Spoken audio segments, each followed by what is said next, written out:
welcome back to the Doll Studio by Chris. I am so excited. As part of my interview series, I have an icon, a legend, a superstar in my presence. Take a look.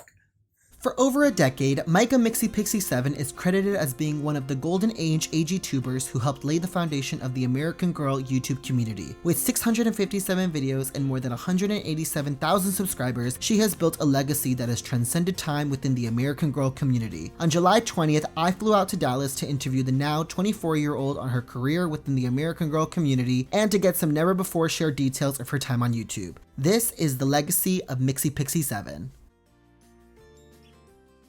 It is an honor, it is a privilege. Please welcome Micah mixiepixie7. Micah, I cannot believe that we finally found the time to do this. I have been dying to have you on my channel for the longest time. How are you? I'm so good. I'm literally so excited for this.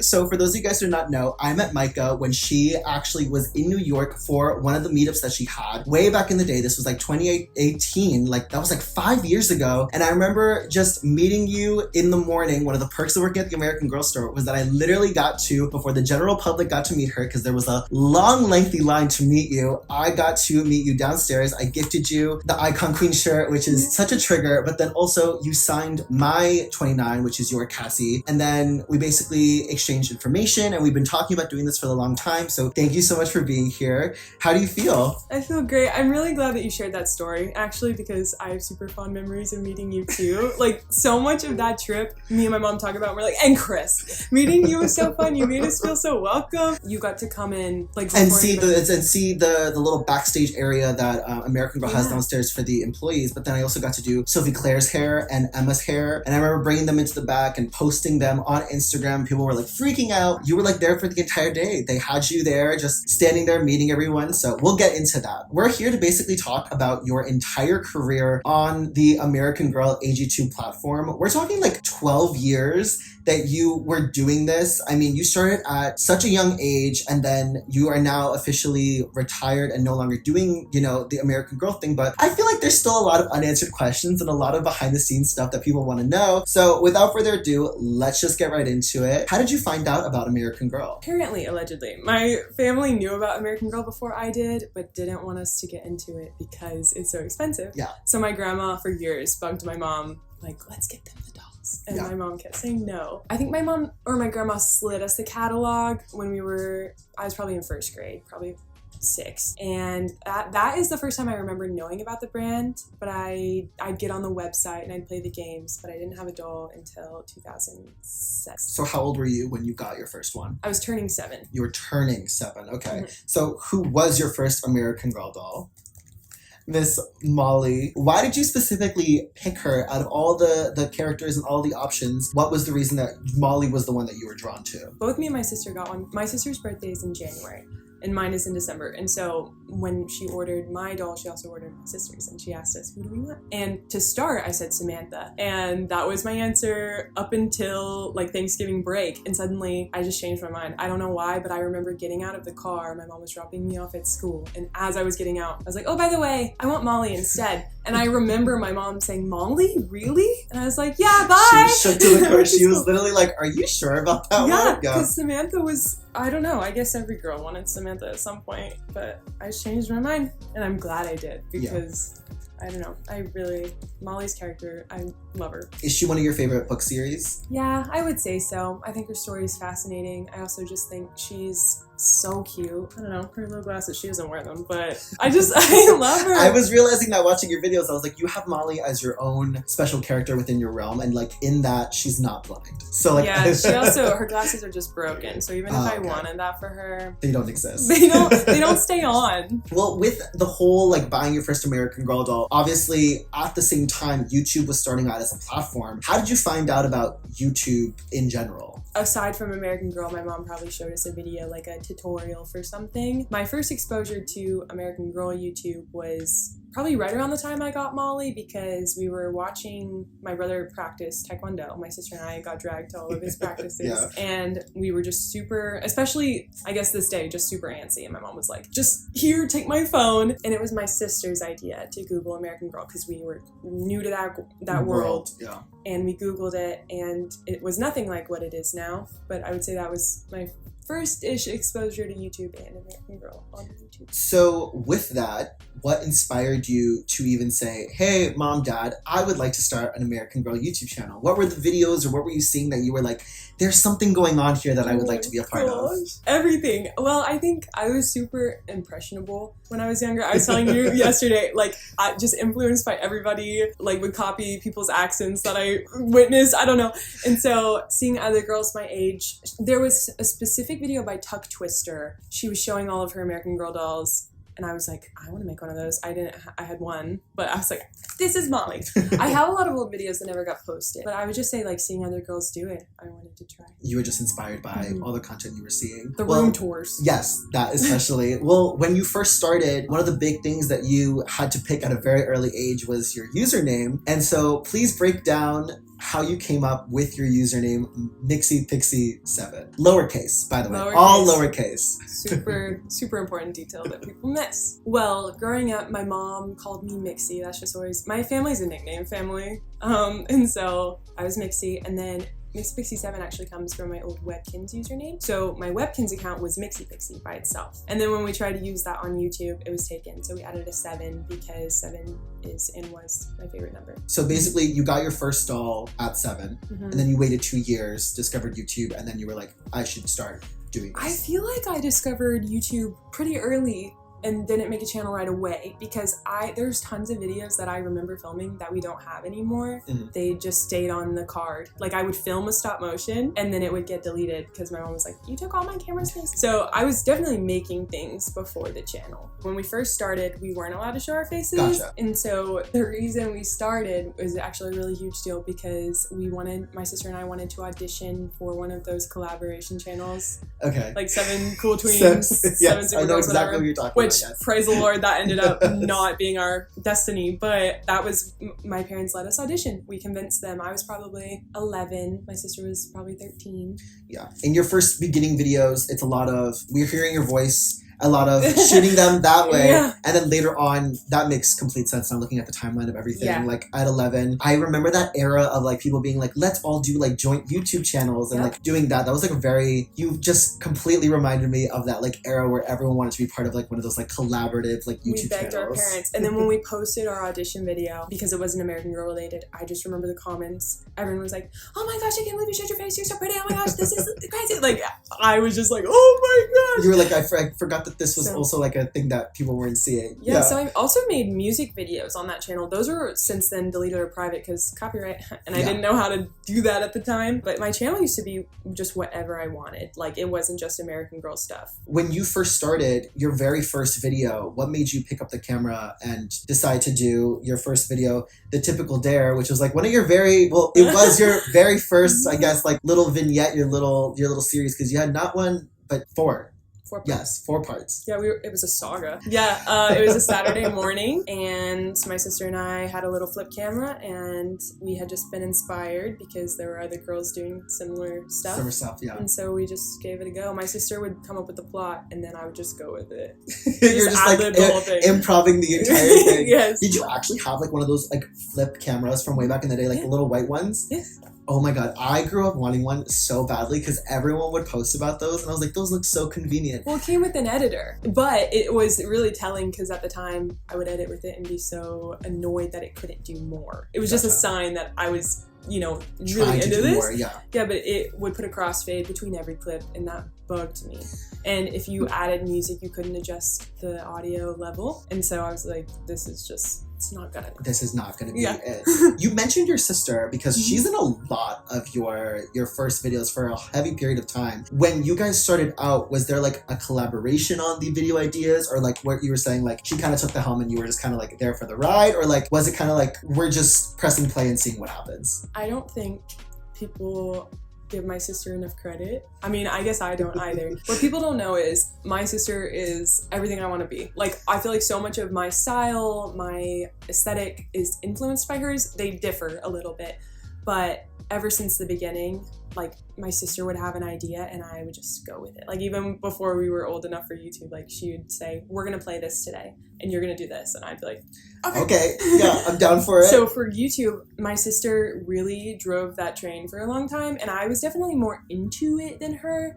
but when it came to like a story plot, a lot of them were her ideas. How big was the age gap between you guys? 2 Or how years. close? So it was only 2 years, yeah. Mm-hmm. So I can see as to why you were like, yeah, let's do it. I'm down for the ride. What inspired you to start stop motioning? Because your first ones were very like live, and then there was a period of time afterwards where you started to like do much shorter videos, and your first one, I went back, it's the stop motion room tour video. Yeah. What inspired you to say, I would like to start basically making the dolls move? I mean, it felt right. And of course it was a room tour, because those are my favorites to film. If you go back to my really early content, most of them, it's I rearranged the doll room, and it's like 3 days from the other one. Yeah. And then, so I think it just made sense that I would get into that. I don't know, I saw other girls doing it, thought it was cool.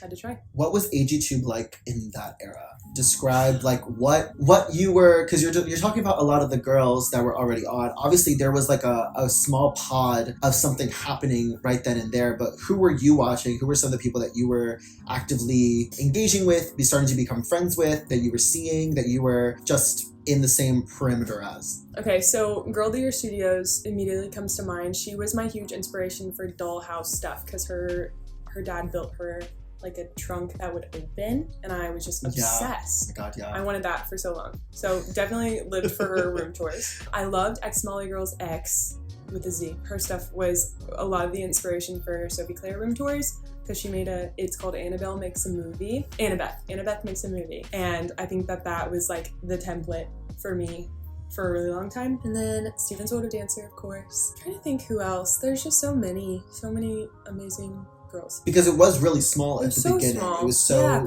tiny my community. first subscriber, her name was AGDoll0123. So I watched her videos, of course. Girls support girls. Yes. I think those are the big names I can think of. I'm probably forgetting somebody really special, but. Did your sister help you with your first stop motions? No, Noah. It was my sister's name is Noah. Yeah. She was not interested in any of that. My sister was very much like, I bought an outfit, I want to show the unboxing of it. I wanted to tell a story. So she was more so like what we consider like now like the lifestyle AGTube side, as opposed to you being like, I want to do stories. Yeah. Over a period of time, you were working with your sister a lot, and then at one point she was no longer featured in a lot of your videos. Did she just grow out of dolls, or she just was like, this is a lot? No, she just grew out of it, just kind of lost the interest, moved on. My sister's so crafty, like super talented artist, and so she got more into like bedroom DIYs and things like that, and so her YouTube feed became Pottery Barn tours and things like that. So yeah, we just kind of... She just grew out of it. Yeah. So after your sister left, what was your video process making like? Because once she left, I'm assuming you were like, well, either I have an idea of what I want to do with this and move forward, or were you kind of just like, well, what do I do now with this channel? I was just like, let's keep going. I don't know. The content was evolving so much too, and so like I would just really do whatever everyone else was doing. I remember one time with the Chris is Stand Strong movie, when that came out, I literally took my flip camera and Molly's here, no, Samantha, hey guys, this is the trailer, enjoy. And then I propped up the camera. I saw it yesterday, and I was like, it was like Krista behind the scenes, and it was you taking a video of a video. Yeah. Pirating. So yeah, I literally just filmed whatever I wanted, and Noah quitting did not discourage me. You were just like, let's just keep going. My parents loved it, I think, too, so like having the support from them to keep going. Gotcha. You were mentioning a lot of like these room tours specifically. When you first started out, I'm assuming the flip camera, like trying to think back on it, and maybe I could be wrong. What was the dollhouse situation like from point A to point B of the dollhouse that we now know and that we are like the most familiar with? Like, what was that first version of it to like the most recent version of it? Okay. What was that transition? So the house that we lived in when I started my channel had a massive walk-in closet in me and my sister's room, and that was our playroom. So we had our clothes, but it also doubled as the dollhouse. Yeah. So it was set up on top of some dressers and then underneath some shelves, and the annex was the clothes. So I'd like, if the doll was in trouble, it'd like go underneath clothes. So yeah, we really took over that room, like on top of every surface basically. And then we moved, and we lived in a rent house for a little bit, and there was just like a windowsill. And this was the era, this was probably 2010. And then we moved to the iconic house that we lived in for most of my life. And that we started in a bonus room. That was where my parents let me have my dollhouse, and so they set up tables for me, so I had a 2-level thing going. But as my collection started to grow, I would just make such a mess in there, and it would really bug my mom. And so she went to my dad and was like, we gotta finish something up. And so then we ended up building me shelves in the attic area, which was insulated. People always ask me that. They're like, were you just so hot? Which sometimes, yeah, but for the most part, it was not bad. But my dad allowed me to choose the paint, and originally it was 3 stories, but I felt like I couldn't film in the top level easily. I had to rig my camera where it was balanced on shelves and not actually on the ground. Okay. So I convinced my dad to let me extend it this way, and then I used the top level as storage. Because in a lot of your behind the scenes videos, you can see the layout of the fact that you had storage on the top and then the main dollhouse at the bottom. So that would make more sense. It was way easier, and it allowed me to add more rooms. Speaking of rooms, over the years, you have quite the iconic doll family. Probably one of the most well-known American Girl doll families in regards to very distinctive personalities. The way that they all dress is very specific. We can all kind of guess where they are in the family, age range, depending on the way that they act. So talk me through the rest of your doll collections, and basically what was the process of you creating these personalities for them that we basically grew up loving? I don't really know how they came to be, because when you first watched my old videos, Sophie Claire was not the girly girl. I'd put her in Molly's glasses and she'd give a room tour like that. Yeah. I guess they started to evolve. I feel like my brand of having the characters started when I built that dollhouse. And suddenly I had a pink wall, and I was like, I need a girly girl. Yeah. I'm gonna stereotype this blue-eyed blonde girl and she's gonna be a queen. Yeah. And then I loved the idea of her having an opposite. When I first got Cassie, Cassie's personality was meant to be super artistic and hipster. Yeah. And I completely get away with that. Yeah, so she was going to be artsy girl, but she became a tomboy. And then obviously we needed a mom, we needed a voice of reason, and it only made sense that the oldest. The oldest would be the one for that. Yeah, and then I just kind of filled in the rest. I don't know. Emma was always the weird one. If you go back to my really old videos, I had a little series. It was Emma the Little Angel, and it would just be me straight off of a soda going upstairs to play with my dolls, and I would just film being weird and called it a series. Would you consider Emma to be the youngest? Because I was watching a lot of the videos. She's also short. The doll is small compared to I put her next to Nellie, and she's 2 inches. Oh yeah, taller. Nellie. The some of the original girlies, Nellie, for some reason has a lot a bigger. She's got a long torso. Yeah, she's got a long torso. Okay, Nellie, number 4, all those girls, they for some reason are just a lot taller. So I can see why Emma was over here just playing the youngest. Yeah, she's so petite. I thought it was the cutest thing, and so I was like, yeah, she'll be the baby. Sure. Well, one of the icons right behind you is Mr. Reed. You were one of the first people that introduced boy dolls, one of the pioneers that introduced the idea of boy dolls in the American Girl realm. What inspired you to have a boy in your collection? What was the thought process with that? Even when I was younger, I wasn't I hate to have a boy in my collection. I love the girlies. So what was the inspiration to have a boy and have a brother for the girls, essentially? Well, that's a really multifaceted question, because I was also a Barbie girl before American Girl. Yeah. And there's just never enough Kens to go around. Yeah. You've got 7 Barbies on one Ken. And so I think even for my stories, I was I need a boy to just mix it up. And I grew up with a younger brother, and so I felt like I had somebody to model off of, and a lot of my plots are true experiences to my family, and I just felt like I could tell them better if I had a boy. Was he your first attack at a custom doll? Yeah, a lot of people, you might know this since you were digging, but I had a Felicity doll that my mom's best friend gave her, regifted to me, and I just never used her in that form because she was obviously chunkier, and so the clothes didn't fit, hair wasn't in great shape. I was such an elitist at 8 years old. I was like, she doesn't match! And so it just made sense to repurpose her, and my parents would make fun of me. They're like, why are you destroying her? I'm taking a spoon, and they're like, what are you doing? But I think it was a great decision. Well, yeah, because then later on you brought Asa into the picture, and the two of them have some pretty iconic videos together. I was watching the New York City meetup, and your mom was asking people their favorite videos that you've done, and the boys have a pretty iconic video called How to Flirt. Yes! Just be yourself, guys. It's so iconic, and I remember just dying laughing last night rewatching it. But you created two, it was basically Tweedledee and Tweedledum. So trust me and believe me when I say you definitely have 2 of the most iconic boy dolls in the American Girl realm. Now, in regards to your script writing, you wrote a lot of scripts in your 12 years of doing AGTube. Which character of your family was your favorite to write for specifically? My favorites to write for were Cassie and Sophie in a scene together. Yeah. I loved Cassie to just be so dry. I loved recording her lines. I loved trying to make her sound like she was not off of a script, but I liked making sure that Sophie Claire sounded super over the top. I don't know. I loved the contrast. I thought it was the contrast of the two of them. Mm-hmm. Yeah. Would you consider them to be the fan favorite duo of your... I think so, yeah. I mean, I would try to present all of them equally and not have a bias, but for some reason, their personalities just really... Since all your dolls are basically extensions of you, which one would you categorize to be the most like you? I actually want to turn this on you and see, like, since you've hung out with me the past 24 hours, what you think. I would say Molly. You're very like hands-on and you want to make sure like everything's like good to go for sure. I would agree with you actually that I'm more like Molly or Lindsay. I always like school was always super important to me. I wake up really early and Sunrise yoga.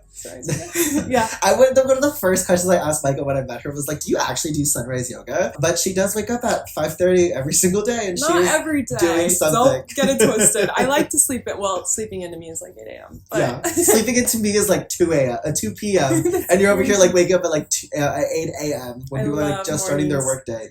Love me a morning. Oh my god. So you would consider yourself to be a morning person? Absolutely. Yeah. How did you come up with the storylines for your videos? Because you kind of briefly mentioned it a little bit, like a lot of it was inspired by your family, but for the most part, like I'm thinking about like Emma and the Flower Child specifically, like some of those like just really like where was the thought process behind making some of your storylines? Well, that one was because my classmates were in home ec at school and they were taking Flower home. And so you were very inspired by that. So I was like, this is hilarious. I was like, no way. Like, that feels like something they did in the 50s and 60s in home ec. I was like, no way is it 2015 and we're still taking flowers home. So...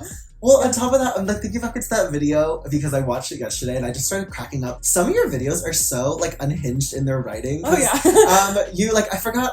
It was Molly and Emma was like, you can't be serious and serious as a heart attack. And I was like, I literally sat there and I was like, she did not just say that. Oh my god. And then at the end of that video, Reed is there and they're basically like holding a funeral. And he was like, you made really good cookies. And she's like, okay, yeah, we could leave. And then just fully like dips. I thought that was hilarious. So with the comedy writing and all that, you wanted all your storylines to be more like lighthearted and like comedic and nothing ever serious. Never wanted to be that voice. I wanted to just be something that anybody could go to and just rest and not think too hard about. After creating a lot of stop motions, obviously over time you started to gain quite the audience. At what point and what video would you consider to have looked on YouTube and been like, oh, people are like really watching me now? What would you consider to be your like viral video that you were kind of like, oh, this is like a thing? I think my Dance Moms remake, because that was, I don't know, I don't remember anything earlier than that, but I remember that getting really, really good feedback and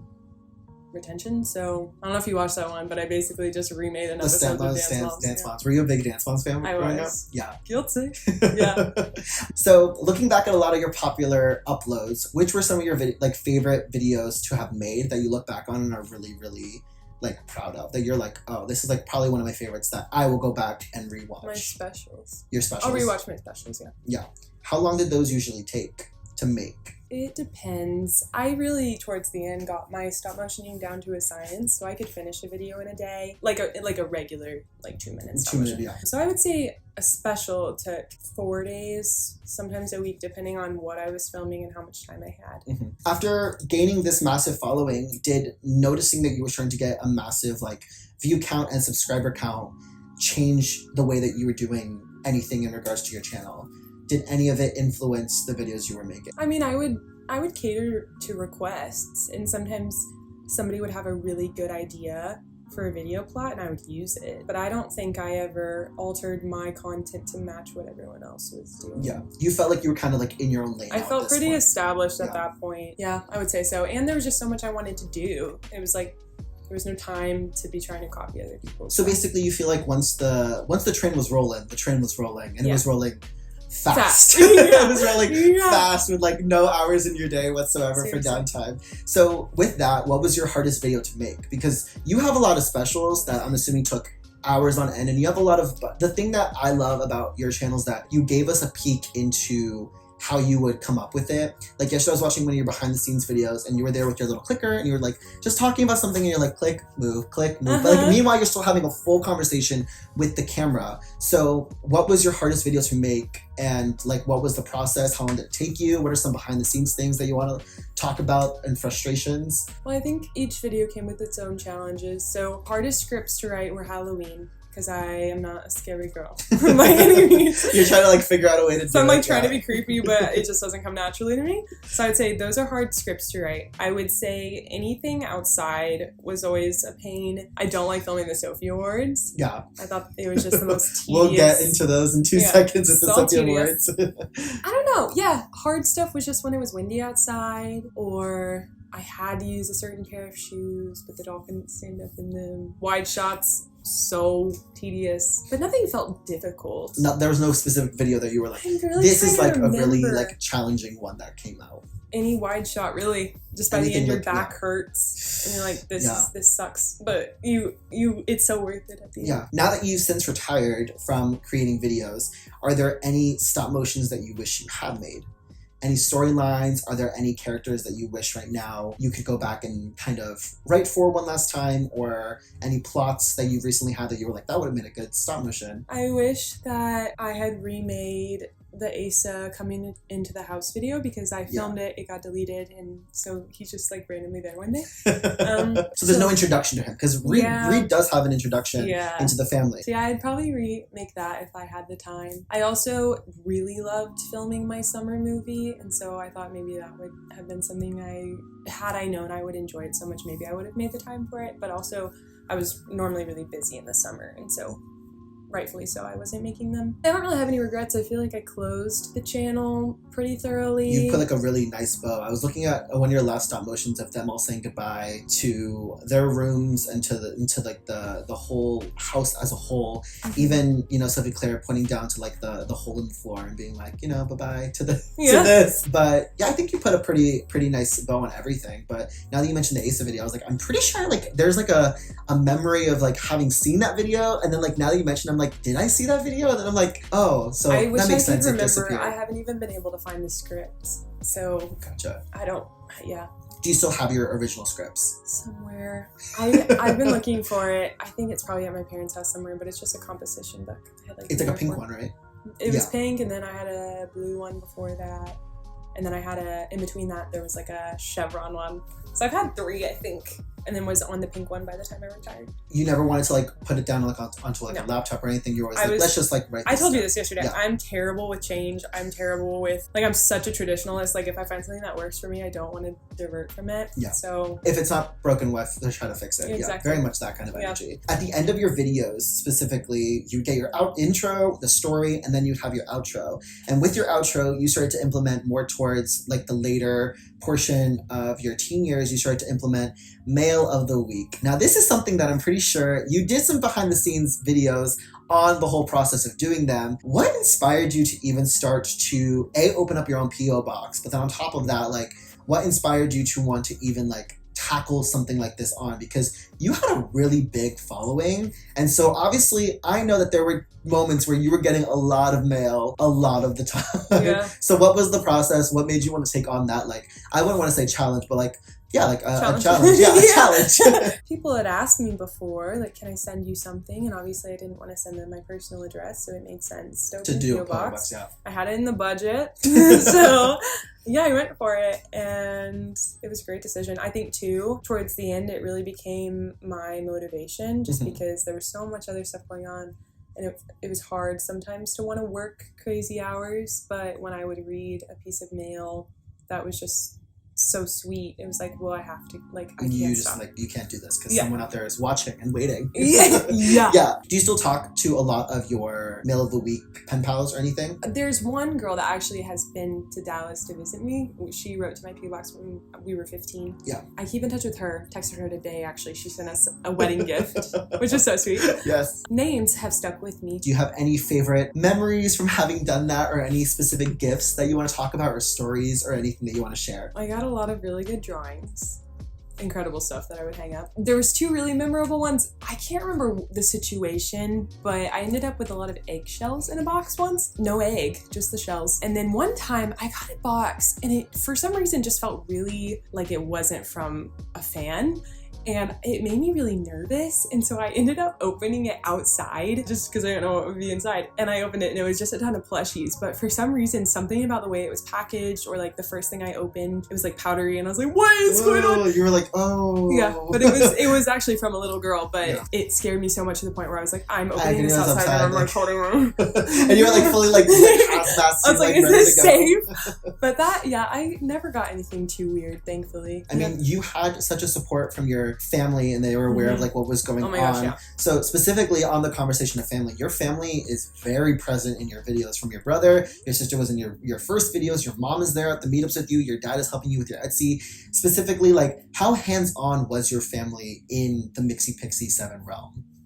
Well, I feel like they all took on really important roles, which was so special. So my mom really handled the social aspect. Like she'd come to all my meetups, she'd meet all the moms and the daughters and like take my camera around. Like she was such a people person. And so she was like my manager, I would say. She was just there like on tour with you, like doing all that. Yeah. Did everything with me. She was so invested in the dolls and I would ask her for her style opinions. Like she was just so supportive. And then my dad really took on like an agent for me and like would take care of finances for me, like did my taxes, and then he would like help me find new equipment. And then when I would correspond with business brands and things like that, he would help me make my email sound professional or like talk me through, well, if they're going to offer you this, you need to make sure. So they were both super helpful in helping me create a brand and a business because I couldn't have done that by myself. Yeah. And specifically with your friends now transitioning over, you have a lot of videos with your friends discovering your dolls, dressing your dolls, giving room tours for the channel. What was your process of sharing your doll collection and this entire world basically with your friends? It really evolved. And it's funny because when I first started, it was a secret, didn't tell anybody. And one of my friends here in Dallas, I've known her since we were, I guess, 12 or 13. And for a really long time, I was super proud of my other channel, my human channel, where I would make music videos, and I'd want people to know about that one, but I wouldn't want them to find my doll channel. But the problem was the usernames were one word apart. So it was mixiepixie7 and then my human channel was the mixiepixie7. So I had this camp friend and I was like, yeah, you can just search it, but don't go to mixiepixie7 because that's not me, that's dolls, like that kind of thing. And she still teases me about it because you were so like, don't find out, I was so please. afraid for so long. And then when I finally told her, she also makes me laugh about this part too, because she was like, you were so serious when you finally sat me down. We were like freshmen in high school. And I was like, okay, I have something to tell you. Like, it's just. And she thought that something like you had some like deep dark secret. She was like, it was like the world was ending. You were like, girl, okay. And then when I told her, she was like, well, I have Jess, you can have her. Like, and you were like, oh, I was like, so I this is like a win-win. Yeah. High school was kind of different because it didn't feel like I had to tell people because I kind of grew up with a lot of those kids. And so I did it before it was considered weird, like before I grew out of it kind of thing. And then just kind of kept doing it in high school, just wouldn't really talk about it. And there was people that I didn't get along with super well. And so I'd be super nervous if they brought it up. But for the most part, my immediate friends were super supportive.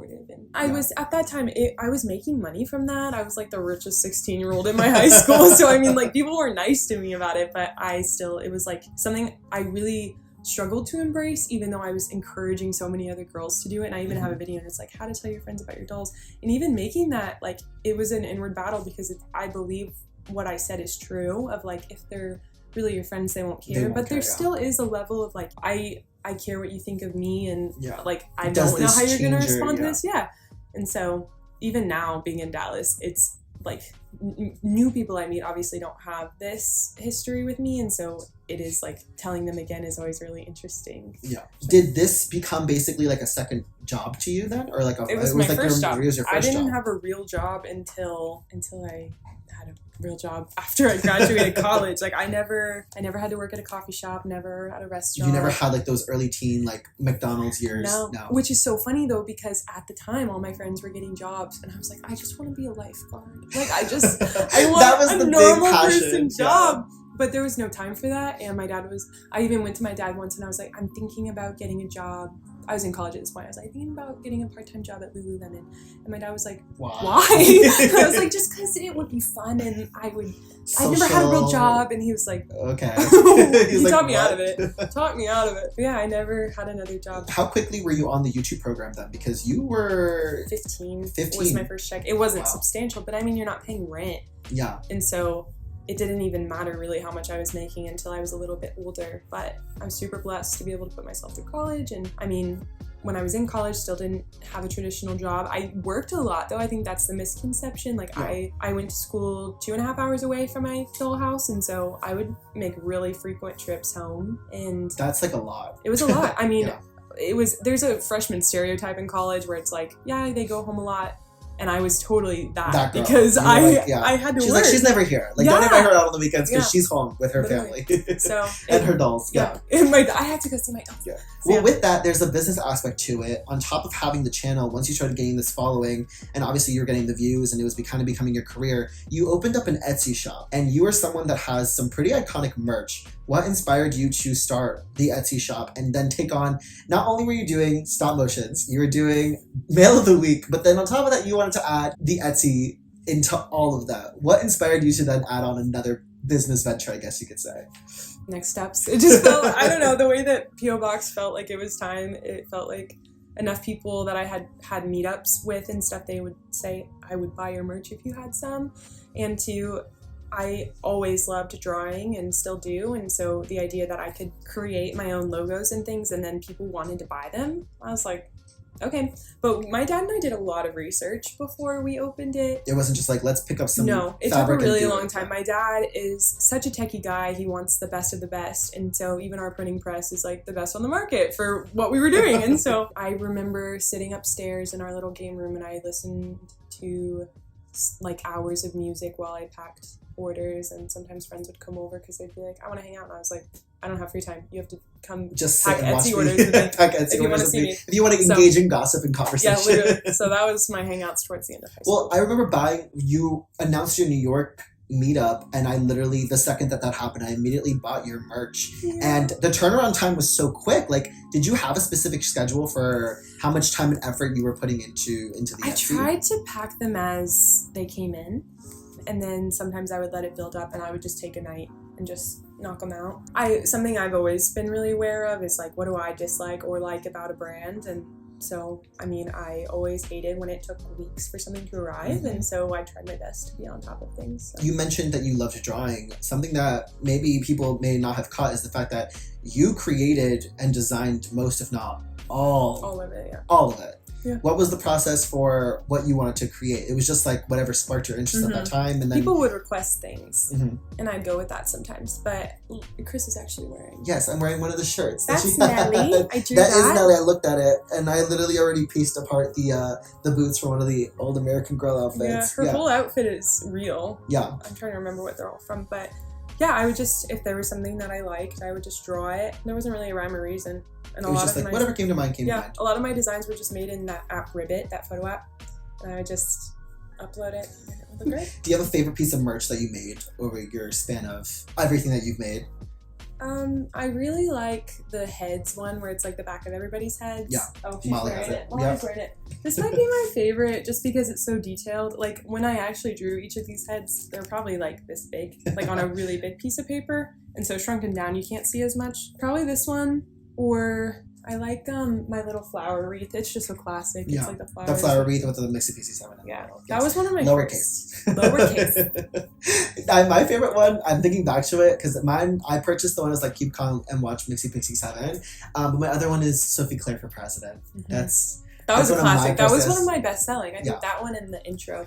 And the intro of like the picture of them all together. Yeah. Well, with all of this, with all of the business ventures that you were doing and all of the crazy scheduling that you were putting yourself into, American Girl noticed you. And American Girl had a lot of moments that they reached out and were either sending you things or they were asking you to be a part of certain things. You were mentioning off camera, we were talking about the Girl of the Year and all of that stuff. What was the basically like their way that they emailed you or contacted you to let you know, hey, we know you exist? What was the feeling like behind that? And what was that whole moment like for you? That was crazy.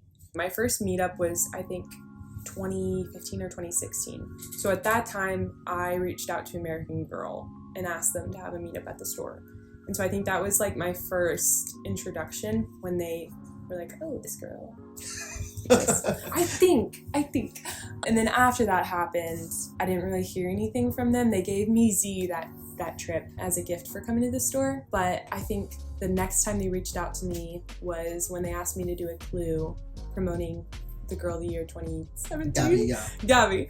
And so that was my first time like having a rep who reached out and was like, these are your stipulations, you need to sign this NDA, da-da-da-da. And at that point I was like... NDA. And at that point I was like, oh my gosh, I made it. And so after that, I had a rep that I would always go to. Her name was Lindsay. I don't even know if she's around anymore, but like if I needed something or if I wanted to plan a meetup, I would email her specifically and let her know. And I actually could ask for merch. Like I needed that red car for one of my Christmas specials, and I emailed Lindsay and she said, we don't have anything in stock at this warehouse, but we can send you our catalog car. You just need to send it back. So that's a really random story. Yeah, that's crazy. Yeah, I don't have that car. I think first time was like 2017. Do you have a favorite memory from working with them? The car one is just cool because it's like, wow, this company they were willing is like to willing to take a chance on me. I think getting sent Joss's van just randomly was really cool. Like, popped up on your doorstep one day. Okay, so this is not a specific memory, but it's like a collection of memories. One of my favorite things was coming home from school and my mom would be like, American Girl sent you something. And it became really frequent. And I think that was just such a dream. And just thinking about how when I would be 9 years old, I would enter every raffle I could to try and win a free doll. And so it's just crazy where I was getting to this point where American Girl was sending me a doll and I'd be like, I don't even have room for this anymore. Like, you gotta stop. And so I think that was just my favorite part of being like, wow, I'm literally living my 9-year-old dream. Yeah, and looking back at your girls, a lot of the stuff that they were sending you, specifically doll-wise, a lot of them became best friends, or I mean, Gabby was the girlfriend at one point. Yeah. So I mean, like, you were utilizing them, but they were never part of the immediate family. What was the reasoning behind that, or did you not have a specific reason for it? You were just like, my family's my family. I chose. And Micah doesn't like change. Micah doesn't like new things, so I just didn't see the point in growing the family. I added Leah and it just was not the vibe. Yeah. So I ended up giving her away because it just, she couldn't make the cut. She didn't have a place. Yeah. She couldn't hang.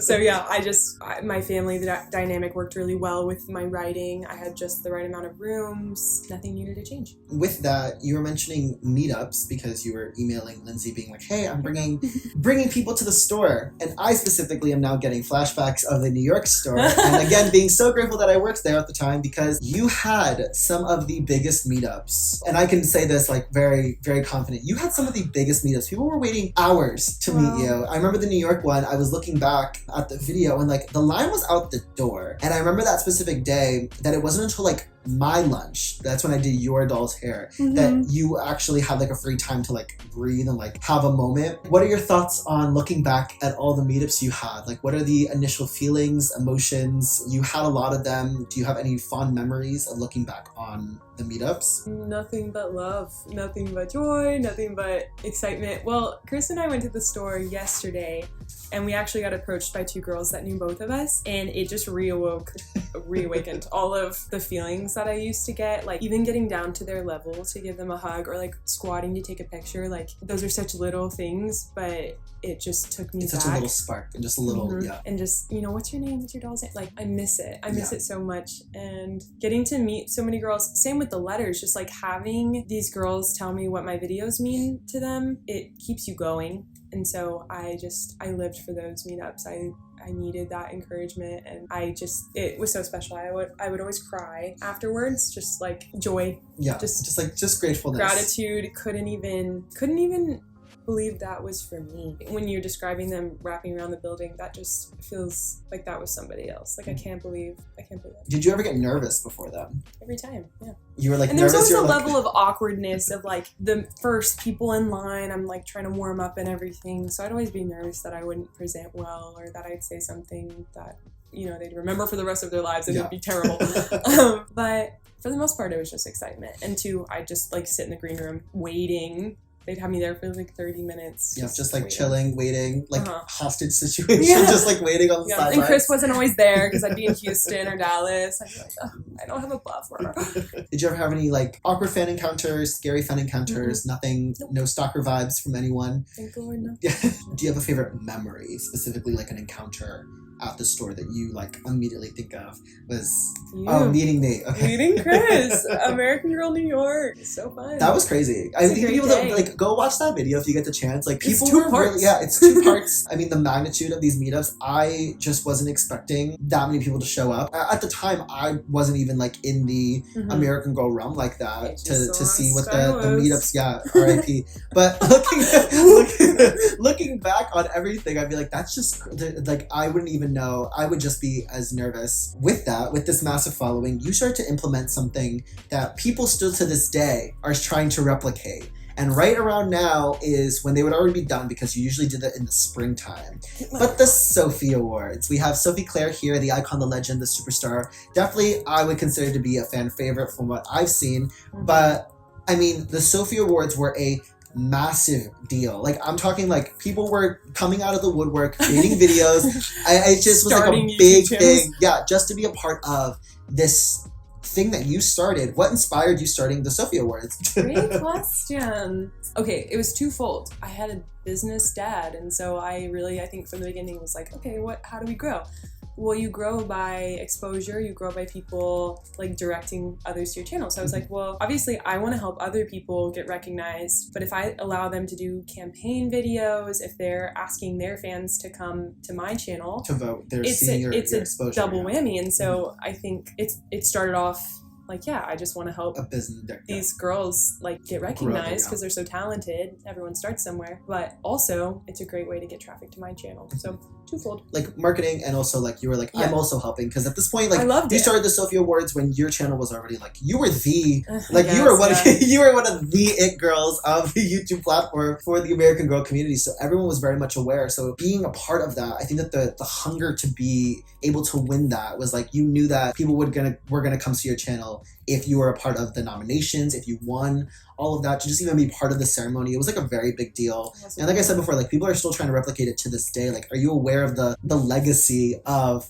what that is? Because obviously people are now looking at it being like, we miss this kind of like community thing that we would all come together for and kind of like celebrate each other's I miss it videos. too. I found out about so many accounts because of it. Yeah, I've seen. I don't know. I know that it's a big process to even do. I did one contest like eons ago where I was, giving away $1 of your choice, but still, like, that's a massive process. What was the process like for you to do the Sophie Awards? Because you mentioned it wasn't necessarily your favorite thing to film, edit, or do. So what was painstaking about doing them?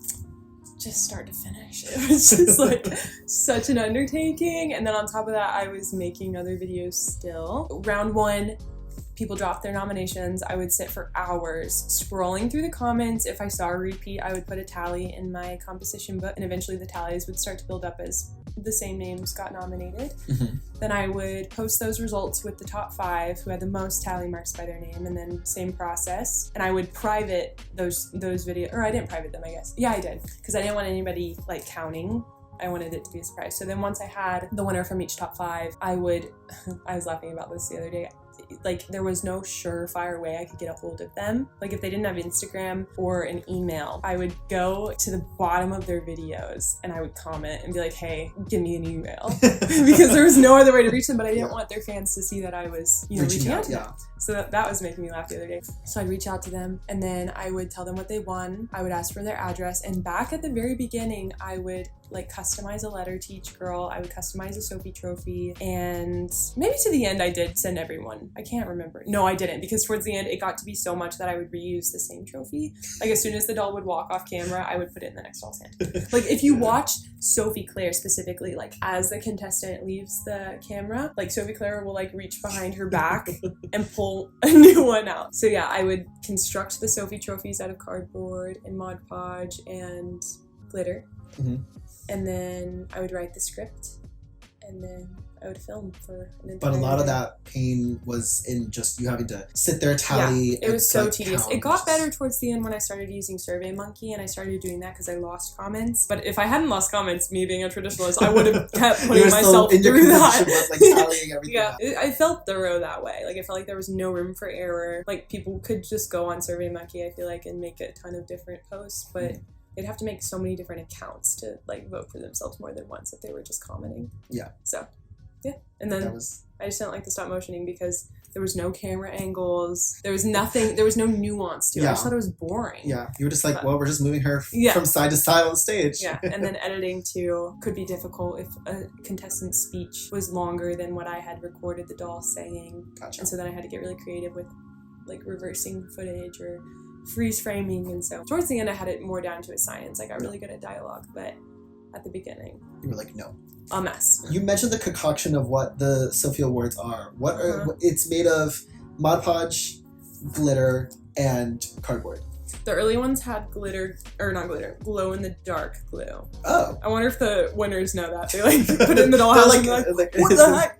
Yeah, it was really, the shape was way more intricate when I sketched it, but I cut it out of cardboard just with regular scissors, and so it couldn't be as curlicue as I wanted it. This was not supposed to be connected in the middle. It's supposed to be like this is the basic structure, but then the curl on the left is supposed to go more in and be like more loopy, and then the one on the right is like a little less loopy, but yeah, I can't really tell you the shape. I thought it looked like a heart. Oh. Okay. Yeah.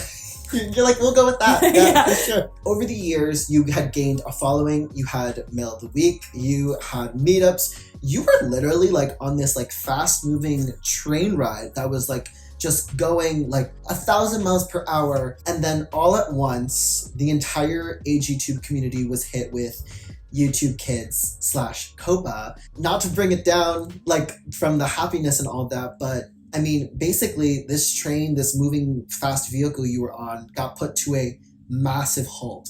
What was your immediate response to it? How did you find out that it was happening? And what was your immediate reaction to finding out that this was gonna really affect you? So I remember where I was when I got a call from my dad. I was at a coffee shop. It was the day before my birthday, 2019.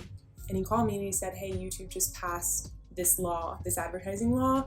Just giving you a heads up, not sure how or when it will go into effect, but I just want to let you know. And it like really freaked me out. And I was in this coffee shop just like crying on the phone to my dad. I was like, but what if? He was like, we don't know. But then, so December I had my comments, and then January 1st, boom, comments were gone. It all hit at once. Just happened, and it was like, I didn't give you permission. Like, I didn't agree to this, but we spent December researching, this is going to happen, so what can I do? And basically there was nothing. We looked into, well, do we have to mark them as made for kids? And for my content, I had to, otherwise there was chances I'd get sued.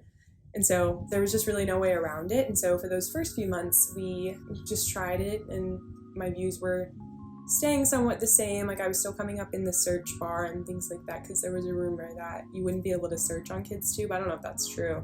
I've never been on the app before. And I was like, I've never been on the app. So my channel wasn't affected at first, but we did start seeing a decline in my ad revenue as the year went on. And the reason for that was because on KidsTube, only certain ads can be played. And so they're not catered to the viewer anymore. So people are less likely to click if it's an ad that doesn't apply to them. Yeah. And so if it's everybody getting the same ad revenue drops. Yeah, because everyone's like, well, I don't care about that because it's Right. not geared towards me. Exactly. So that hurt. I tried to hold out for a year, and then we started my Patreon as like extra support, and that was really huge for the first few months. We had really great Zooms with like pages and pages of girls, and yeah, I would do giveaways a lot, and then slowly that started to drop off, especially after I officially retired. But I still have a little community on there.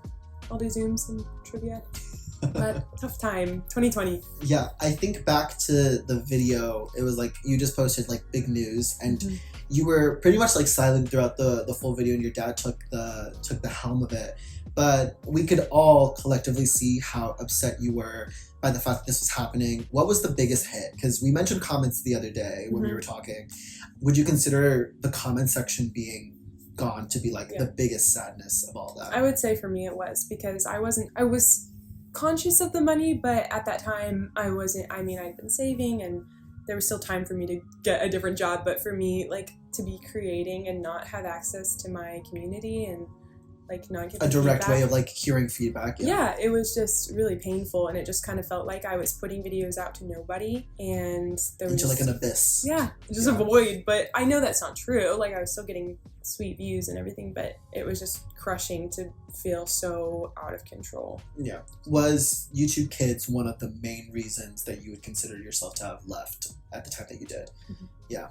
Because it was like a bomb had dropped on the whole community, Mm-hmm. because up until that point, we were having free range of storytelling, what we were creating, all of that. And then the second that YouTube Kids came into place, it was like you couldn't make certain videos without being deemed towards children. Mm-hmm. And that would affect people wanting to watch or even engage, because you couldn't comment back, you couldn't give a voice, you couldn't do anything like that. So yeah, I can see how that definitely affected and hurt you. But at least I'm glad you started a Patreon, because now people are doing Patreons, and like that's a way for people that if you aren't making enough on like the YouTube platform to sustain the channel, you have this other way of doing it, so that way you have something to give your viewers, not only that, but also to help your channel. So at least you stuck out for another year, which I'm grateful for. I would have stopped sooner if it hadn't been for Patreon. There was like no reason I should have stayed as long as I did, but Patreon kept you going for another year, which I'm grateful for, because you mentioned it, like it really felt like a lot of people abandoned ship the second that happened, and you at least gave us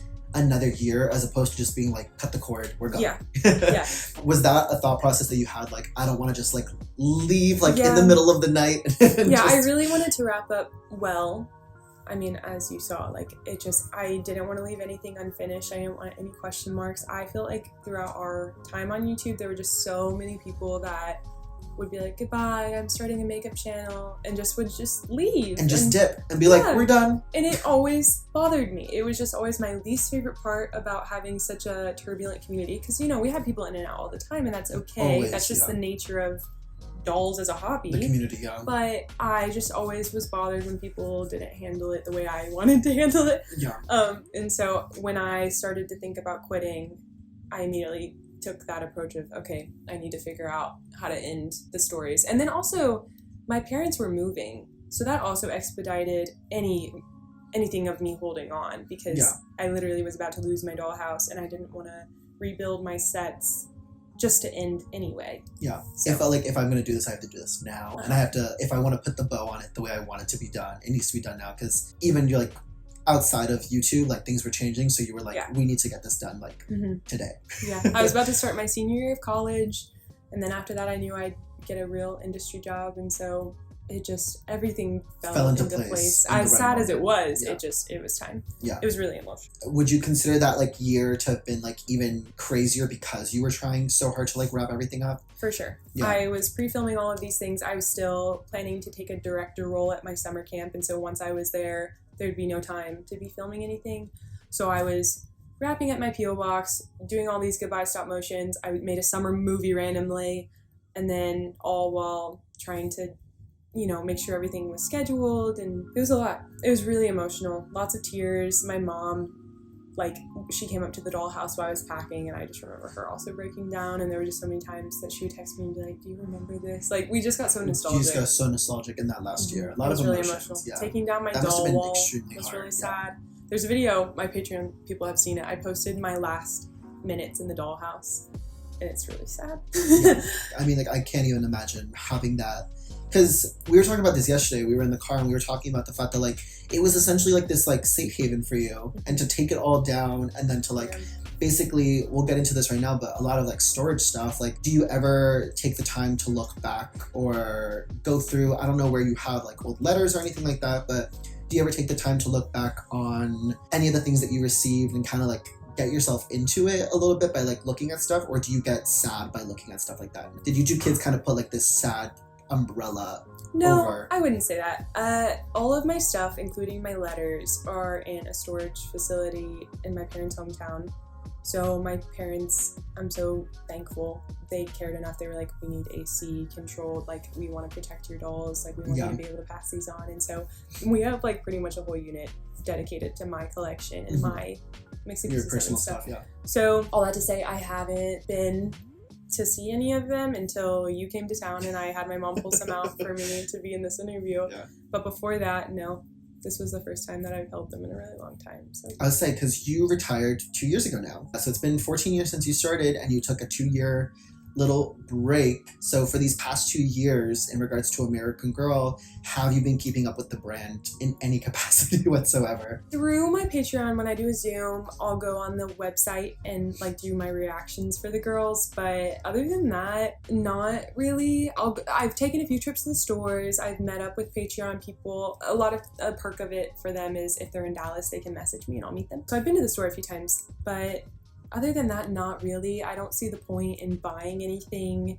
If your dolls aren't even like in your So, world now. Yeah, I do buy like the tumblers. Like there's like random like stickers and things that don't necessarily have to do with the doll, but with the brand and Just the aesthetic of the brand. Yeah, but other than that, no. I still follow them on Instagram and things like that, but I'm just so busy and I just have so many new interests and responsibilities. So your dolls are now in a storage unit. How does it feel to even just have them then, I guess, in your vicinity again? Because they're not all here, not all 11 are here, but what are the emotions that come up just like, even just having them again? Like, is there like a comfort of like having them here with your vicinity? Yeah, that's what I was going to say. It feels comfortable. It feels natural. When I opened Molly up, I cried a little, or I got teary-eyed. Yeah. It just like, even to hold them just feels so familiar, and you know, you do it so often and then you don't do it at all. And so the muscle memory, like even doing their hair, it just comes right back. Dressing them, like, it's just natural and comfortable, and it makes me really happy. I took so much effort packing them up. Each doll was put back in their meet outfit. I packed them with their mini doll, their accessories. Like, I packed them with the intention that the next time they would be opened was with kids. Yeah. So it was super thought out, super sweet. Do you have a favorite memory while looking back at your AGTube career? Like, there's 12 years, so I'm assuming you have a lot of favorite memories, but what's your, like, right now in this moment, like, what do you immediately think of when someone, like, mentions the word AGTube? Or, like, oh, like, what was that like? Or what was your favorite memory, like, while doing that? What would you immediately be drawn to? The in-betweens. Like, I remember just like filming something downstairs in the living room. I loved my mom and dad stopping in. I miss like getting my mom's opinion before I bought something on Etsy. Like, I miss the participation with my family. And I think too, going to New York with my mom for American Girl was so special. So I would say just like the memories that it allowed me to have with my parents and with my friends. Because it brought you guys, I mean, like, as your family, like, I'm assuming that brought you guys closer together, because like you said, everyone had a hand in that. There's just so many. Like, I bought Bryn here in Dallas, and I just remember it like it was after one of my volleyball tournaments, and I was with my mom, and I was just so hyped. Like, there's just so many sweet little, like, not even necessarily with mixiepixie7, but just with American Girl in general as I was building this empire. How do you feel about American Girl as a brand today? Because we were talking about it yesterday a little bit, and like you said, you're not really keeping up with that with the brand as a whole now. But do you have any changed opinions on the brand or anything worth sharing about your honest thoughts on the brand right now and what they're doing? Because we went to the store yesterday and you didn't even know that they were doing like Disney stuff. You didn't even know that they were doing all these collaborations. Yeah, and there's a lot. The Gap release happened yesterday and we saw that. Which I like, love. Yeah. I'm a supporter of that. We did buy that. Way cute. But do you have any specific immediate like thoughts and opinions on the brand today that have changed since you were obviously a youngin'? Well, I think just the nostalgic parts of me, there's a lot that I'm like, oh, I wish we could go back to what it was. Like, why did we have to rebrand? Why did we have to become so big? I don't know. I mean, overall at the core, I think the company will always mean something special to me, but I'll be honest and say I don't feel like I have attachment to anything new. Like, they're not doing anything new that you're like, I need to be a part of this. No, honestly, no. Like, nothing has impressed me, but I will always speak highly of the company, even at like when things change. I still think the core of who they are is really so special, and I mean, provided such a childhood to so many people. So, yeah. Do you have any big life events that have happened in the past 2 years that people would want to hear about? Because you did post on Instagram, but I wouldn't want to be the one to share any of your big news. But is there anything crazy going on in your life right now, big going on in your life right now that you haven't shared with the YouTube platform as a whole yet? I'm planning a wedding for myself. I got engaged in April of this year, and this house you're seeing now is going to be my married home. My wedding is at the end of this year, and is that what you were thinking? Yeah, because I saw it on your social media, on your private, we follow each other, and I saw that. I was so shocked, and then you did post it on Instagram, but obviously not everyone is chronically online the way that I am. So I haven't officially announced it to anybody on YouTube. I announced it on Patreon immediately. She's getting married, guys. Getting married. You want to get something from my wedding registry? Can they find us? Like, could you have another personal channel, Micah Kate? Will you be vlogging a lot of the wedding process on there? Yes, I already have a little bit. I've only posted one video since I announced that I was engaged. Wedding planning just consumes my life, and that's another thing too. I can't imagine planning a wedding and maintaining mixiepixie7. Yeah, like there's so many details. And I can't imagine dividing my brain that way. So yeah, there's content that I'm filming and I'll continue to post. Haven't decided what I'll do about my specific wedding day. But yeah, there's Would you want to share your wedding online? In ways, yes. Like, we'll post our photos. I'm also editing our wedding video, so if I'm happy with it and Orlando's okay with it, I might post it somewhere. I haven't decided. That feels at the bottom of my to-do list. That's a question for you. Have a lot of other things to be worrying about right now, but right now you're mentioning it of like trying to tackle that while having an AG tube. Is there something specific that would bring you out of retirement? No. Even if later on your kids were like, if YouTube was still a thing in the near future, would you ever be like, I have this channel kind of already set? Would you ever let your kids take over the realms of a channel that you've already established? Honestly, I don't think so. I think if they wanted to do it, we would start from scratch. And be like, you need to go through the growing pains. I think, not even, I mean, that's a bonus of it. They learn hard work. But I think, like, knowing, it all goes back to, I never think the reboot is as good as the original. Anything. And I just think, even if my kids took over, any viewer that was staying, I think it wouldn't be the same. It wouldn't, yeah. So what's the point? Yeah. I don't know. Maybe that's really defeatist of me, but I'm very much like, if it ain't broke, don't fix it. Yeah. This is not a announcement that you are coming back. Sorry. Do you see yourself posting on your channel anytime soon, or anything that is coming down the pike that we should be aware of? Is the last video of 12 years on AGTube the last video that we will see? Well, I actually filmed myself opening my dolls and getting them ready for this interview with you.